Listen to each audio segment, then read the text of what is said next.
वइज़न नुजूमु कदरत, वइज़न नुजूमु कदरत, कदरत।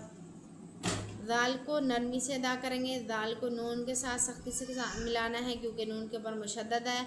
जी वहाँ पे जू एक अलिफ के बराबर इसको खींचेंगे। मीम नून पेश यहाँ पे नून साकिन के बाद हरूफ इक्फ़ा है काफ, इसलिए यहाँ पे हमने गुन्ने को छुपाना है। मुक़द्दरत, इसको अदा करते हुए गुन्ना को अदा करते हुए हमने गुन्ने को छुपाना है, यानी कि हमारी ज़ुबान की नोक तालू से टच नहीं होनी चाहिए और इसको अदा करना है। वइज़न नुजूमु कदरत, कदरत। और रा को मोटा पढ़ेंगे, रा को ता के साथ मिलाएंगे और यहाँ पे कलकला नहीं होगा। कदरत,